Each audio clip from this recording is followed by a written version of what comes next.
All right, so we're out on a hike today with the family and we thought we'd throw down a quick bow drill. So as we hiked along, we found some good resources. There's lots of cottonwood in this area. So we're using cottonwood for our materials. So right down here, we've got our board that we've pre-carved. You know, we carved that out of a branch real quick here as we threw down for lunch. We've got a whole board there with our notch cut into it. We have yet to bust a coal from that, so we'll see. Well, we just burned the hole in to fit the spindle to it. So we've got our coal, our board and spindle out of cottonwood. We've got a little socket here as yet unused. We'll try that for our socket. We've got a bow here out of just a green maple that should be fine. We're going to do the double wrap technique on the spindle. And then over here, we've got our cottonwood bark that's really super dried out, the inner bark on the cottonwood tree with some really fine crunched up stuff right there on the inside. And then we did a lot of that work with that little Gransford's Burke's hatchet there and a couple of our knives we have with us because you can't have too many knives. So Ben here, my son is 15 and he's going to bust us a coal here real quick if all goes well. Have at it.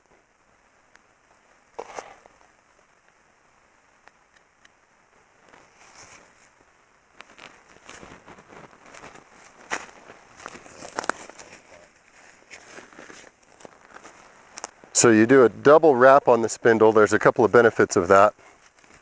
It, for one thing, it makes it so that when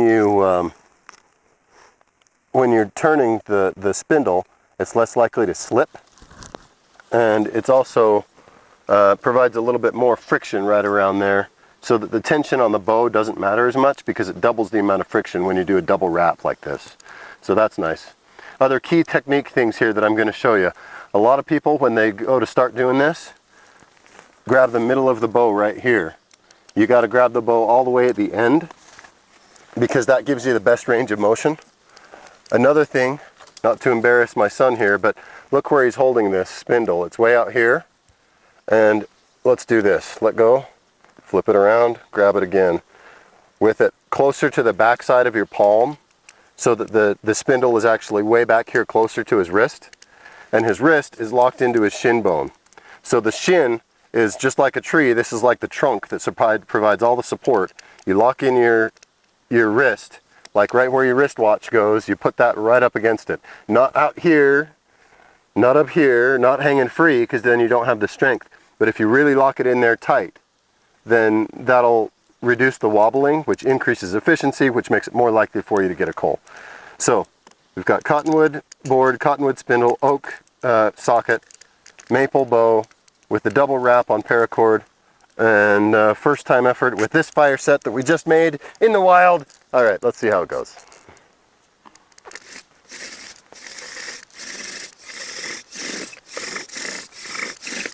Watch that wrist.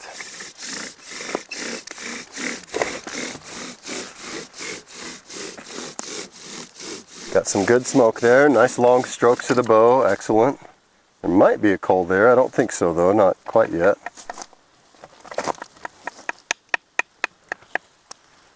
Nope. Nope. Alright, so with that dust, let's go ahead and dump that right into our nest so that we can have that there to help our coal grow again here in a second when we do get it, because I'm confident the next one will have it. Yeah, that was rolling nicely. Yeah, this is a good set. Yep. Do we need to sharpen up the tip of that spindle at all, or is it okay, you think? It fits now. All right, good. Yeah, with fit, a lot of people get worried about, oh, is it going to fit exactly right in there? When you've got a wood socket like this, it just kind of burns itself in there so that it doesn't really matter exactly what shape you have here. You just need kind of a divot there to start it off with. And you usually start with kind of a sharpened end on the spindle up on top, but not super sharp. It doesn't need to be like a tent stake. It just needs to be, you know, rounded or pointed a little bit so that it won't slide out too much.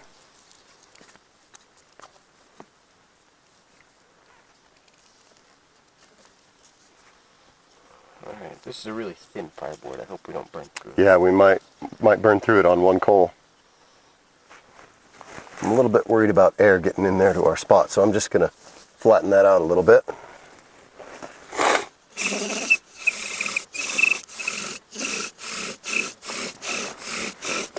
Keep the bow level, nice long strokes, lock the wrist to the shin. you focus on your form, then you're likely to get everything right. Okay, now chunk that speed up a little bit for a few strokes and then you'll have it. You might have it there. No, I think not. Oh, oh, oh, check it out. Give it a little bit of air. Oh, it was really close. We might have had it, but it just didn't quite go. It slipped out, right? Yeah. At the wrong moment. Yep, it did. It burned me right here because I was touching. Yeah. I was holding it, I think. Uh-huh. Like that, and it burned this finger somehow. Weird. Yeah. All right, well, dump that powder in there and let's go again. And if this doesn't work on this try, we're going to have burned through this cottonwood board here. It's already really close. It might have one in it. Try to put this on that bump so that it allows a little oxygen in there. This is pushing it. Yep. You got about maybe 10 strokes here total before it burns through there. I think this set a little bit better now. I think I can do that. Here, let's take care of that tip. This is important right here. So the tip, see how it gets sharp right there in the middle? That's an indication that maybe you've carved your notch in just a tiny bit too far past the center, and that's starting to slide down into your notch, and that'll burn through your board really fast. So to cure that, you can just cut it off flat, or you can actually bore a little bit of a hole in there to counteract the effects of it. We'll show you that. The knife he's using there is a cold steel Pendleton Light. Excellent little knife. It's not a super steel by any means, but it is highly rust resistant. It's basically a maintenance-free knife with the plastic handle, and it holds a reasonable edge. It's like I say, it's not a super steel, but it's a great inexpensive stainless bushcraft knife. I would say it's pretty close to the quality of the Mora knives, the stainless steel Mora knives. Not the carbon steel though. The carbon steel Mora knives are really awesome. A far longer lasting edge typically than the carbon ones. Than the stainless ones.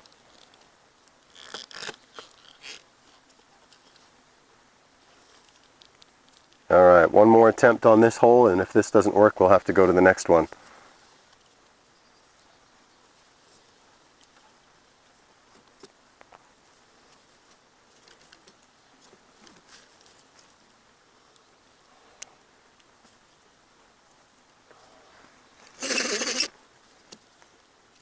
A little bit less pressure might be okay.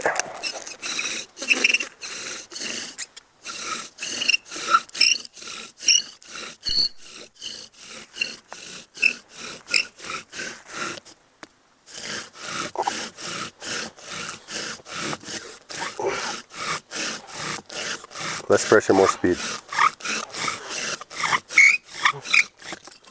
It's too deep. Yeah, and look at that. We've burned right through our notch there. Well,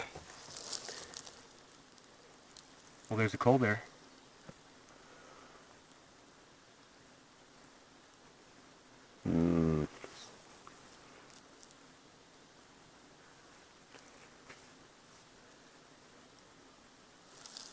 Nope. What? It looked like it. It was smoking for just a second there, but not quite. Super close. All right, so we're going to remodel our spindle here real quick and get things carved out, and then we'll The socket is too deep. and we'll improve our socket just a little bit. It's not too deep. We'll sharpen it up a little bit though. But yeah, we'll get back here at you here in a second. So let's see.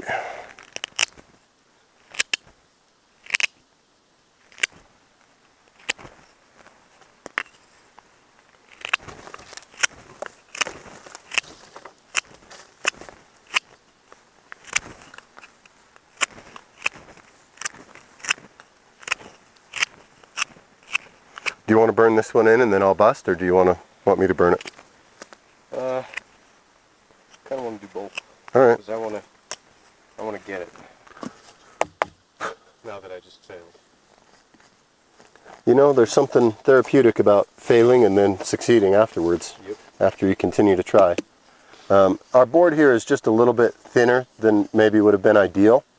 That's okay, it'll still work, but like you saw, it just burns through really fast. I think then in your technique, you're maybe doing a little bit too much down pressure and a little bit less speed than you need to do. I think that'll improve it on this one. Go for it, burn that sucker in there and let's make this happen.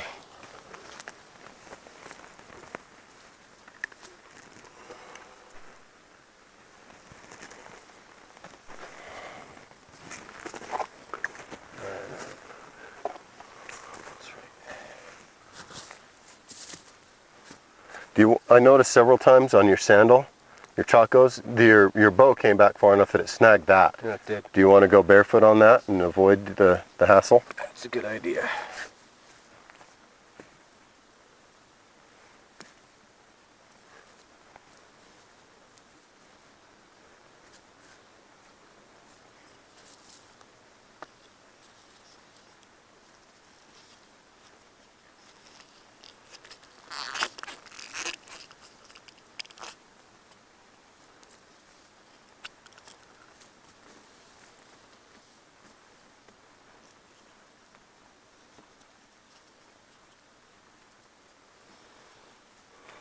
Lean forward just a tad. There you go.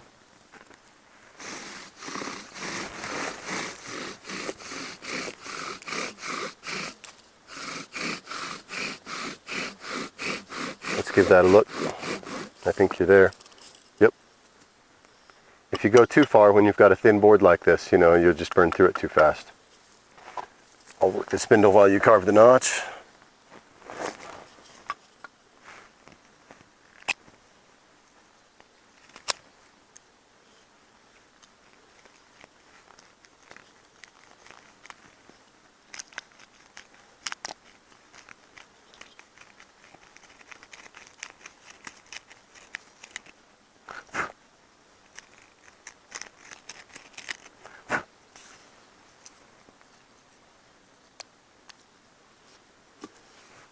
Oh, it's too wide.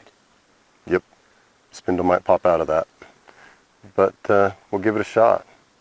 Don't go quite so deep this time.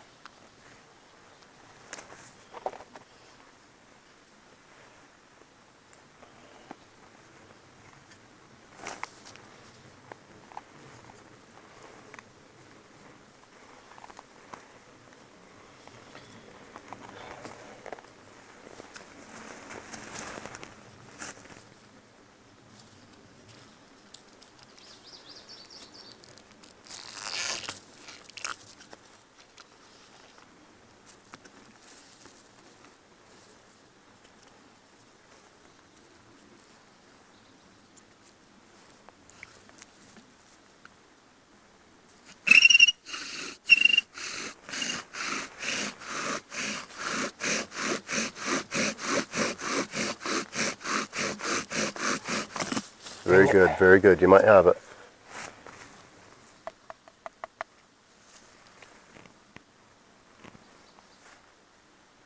Okay, don't rush it. Let it grow. You got it.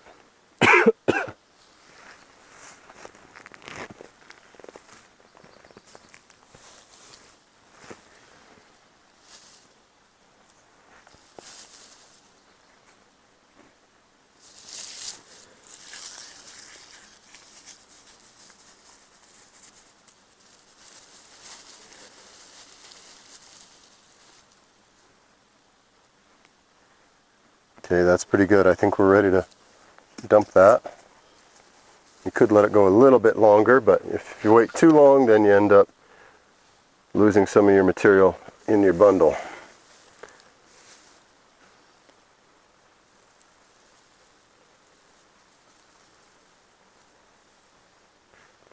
Dump that dust right on top of it so it'll grow. Good. And then you want to cradle it and crush it in just a little bit. So that the heat is all kind of contained. And then the reason to go up high like this is so that the smoke goes up and you're not breathing the smoke because you're under it actually.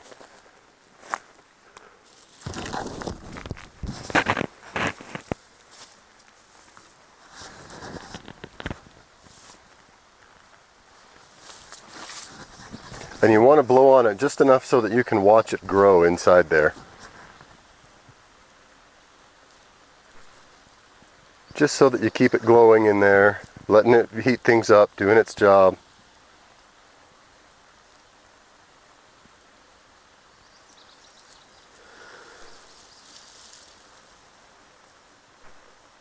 How's it looking? Good.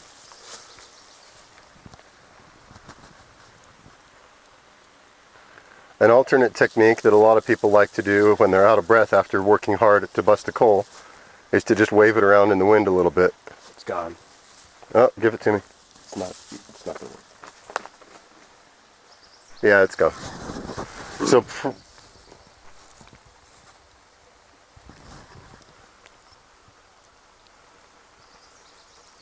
dang it. All right, well that's all got a char in it now. So one more coal and we'll have it. I need a big old fatty coal this time. We maybe should have let that one grow just a little bit longer. Well, and when you dropped it in there, it dropped in not exactly the right spot in the middle of the bundle. So yeah, and the spindle slipped out earlier than I wanted it to. yeah. By about 10 seconds. Yep. So if it doesn't slip out this time, got it. Awesome. If it doesn't slip out.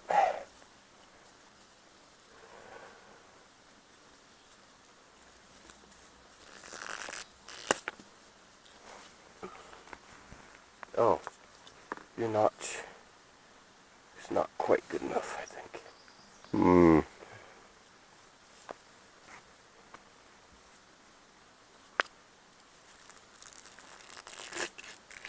Popped out. Give it a roll and it'll equalize the pressure. There you go.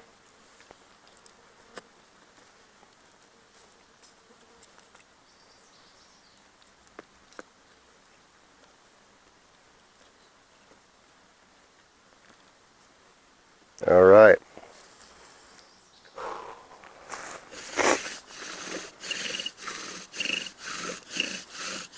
Your board's moving a little bit. See if you can stabilize that.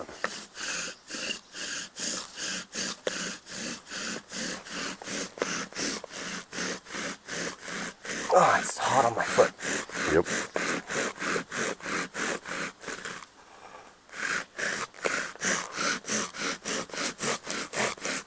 Okay, you're good.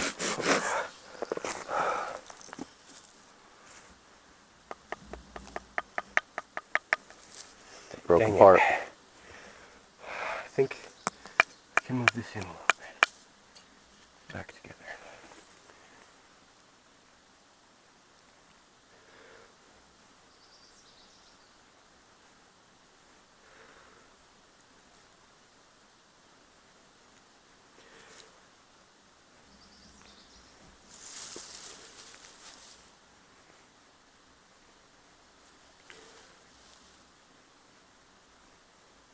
Okay. I think we're going to lose it if we don't dump it. It's one of those that it's kind of a multi-part coal. Broke apart a little bit right here in the middle where it's already charred just a bit. It'll be your best bet. Get it in there.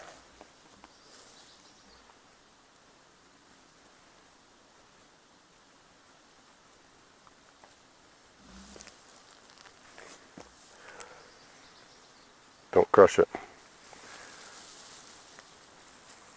Okay. Contain it just enough, but without crushing it.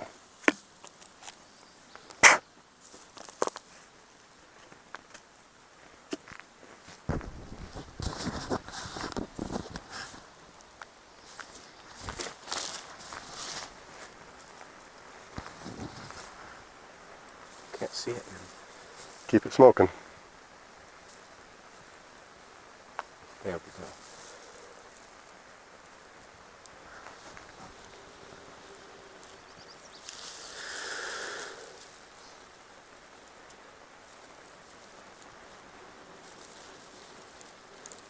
This is the blow.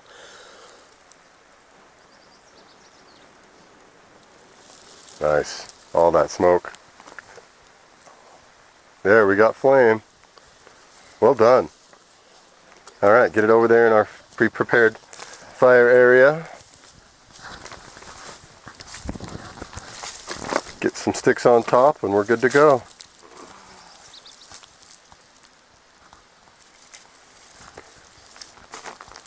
It's so dry out here right now, these sticks will catch with no problem. They're maple, little maple twigs. Will catch nicely.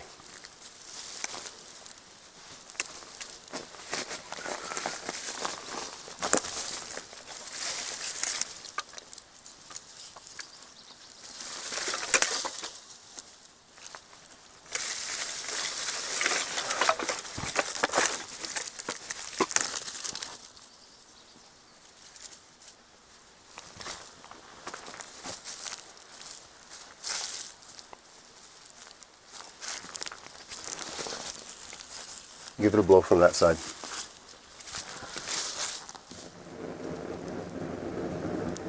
There we go. Like that. Well done. Good job. And that's how you do a bow drill. A big chunk of it is just continuing to do it. Failure is part of it, and you learn from it and fix the problems, learn problem solving skills, and whatever problems you have, fix them and then try it again, move on.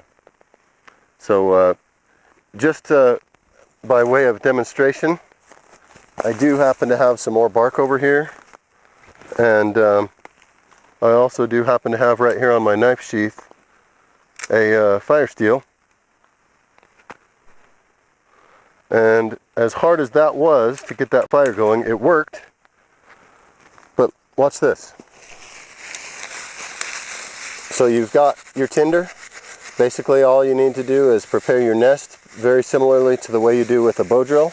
You just kind of break things up to make them fine. And then you take your fire steel and you go like this. And you have flame. So it's always good to carry multiple ways of starting fire. Obviously we did there in a matter of seconds what it took us, including gathering materials and shaping them properly and all that stuff. We spent maybe a total of a half an hour on that or so.